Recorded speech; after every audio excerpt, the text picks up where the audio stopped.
Shalom saudaraku, saya mengajak kita hari ini merenungkan dari satu firman Tuhan yang terdapat di dalam Ayub pasal 1 ayat 21.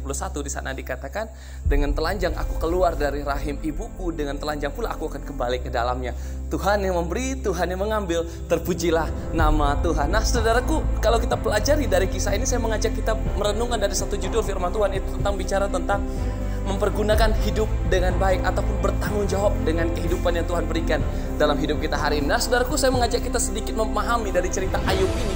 Ayub adalah seorang yang takut Tuhan, begitu mengasihi Tuhan. Dikatakan Ayub adalah seorang yang saleh dan jujur. Bahkan kehidupan Ayub, kehidupan yang sangat-sangat diberkati. Dikatakan bahwa Ayub adalah orang yang sangat kaya raya pada masa itu. Nah, tapi apa yang terjadi saudaraku, singkat cerita pada suatu hari Tuhan izinkan masalah terjadi dalam kehidupannya, di mana harta bendanya harus dirampas sampai saudaraku, dan dia harus mengalami kehilangan anak-anaknya. Dia juga harus mengalami ditinggalkan istrinya, bahkan istrinya berkata, kutukilah Tuhan Allahmu. Dan apa yang Ayub katakan, engkau berbicara seperti perempuan gila. Kemudian tidak cukup sampai di situ, Ayub harus mengalami sakit penyakit. Bahkan ketiga sahabatnya sampai tidak bisa mengenali dia.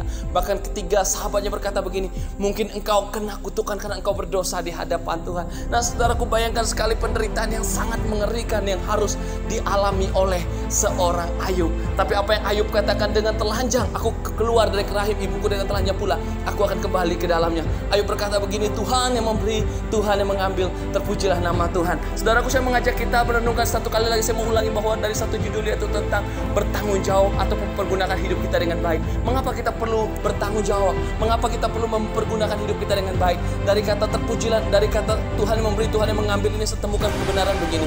Artinya apa? Kita harus menyadari bahwa hidup ini yang pertama, hidup ini adalah sebuah titipan. Nah saudaraku, kalau hidup ini adalah sebuah titipan, artinya kapan saja orang itu mau nitip, yang nitip itu mau ngambil daripada kita, dia bisa punya hak untuk mengambil semuanya. Artinya saya juga mau bilang begini, Tuhan sedang menitipkan segala sesuatu untuk kita hari ini. Entah itu pekerjaan kita, entah itu kehidupan yang kita harus kita alami, entah itu berkat-berkat yang sedang kita rasakan hari-hari ini. Mungkin itu titipan Tuhan. Dan saya mau bilang buat kita, mari kita gunakan itu dengan baik, karena ada waktunya Tuhan akan ambil itu semua dari kita. Lalu yang kedua, mengapa kita perlu bertanggung jawab? Mengapa kita perlu mempergunakan hidup kita dengan baik? Yang kedua jawabannya, karena hidup ini ada batas waktunya. Saudaraku, saya mau bilang begini, segala sesuatu yang hidup di muka bumi ini ada batas waktunya.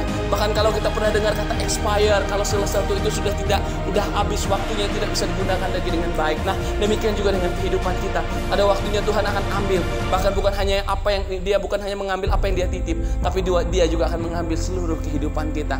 Artinya apa? Saya mengajak kita hari ini, mari kita gunakan hidup kita dengan baik. Saya berdoa dari tempat ini, kiranya setiap kita menjadi pribadi-pribadi yang mempergunakan waktu kita hari demi hari yang baik, hari demi hari untuk mencari Tuhan, hari demi hari untuk mengandalkan Tuhan, hari demi hari untuk terus berharap, bersandar kepada Tuhan, percaya bahwa Tuhanlah satu-satunya Tuhan dalam hidup kita yang dapat kita andalkan. Dari tempat ini saya berdoa, Tuhan berkati setiap kita.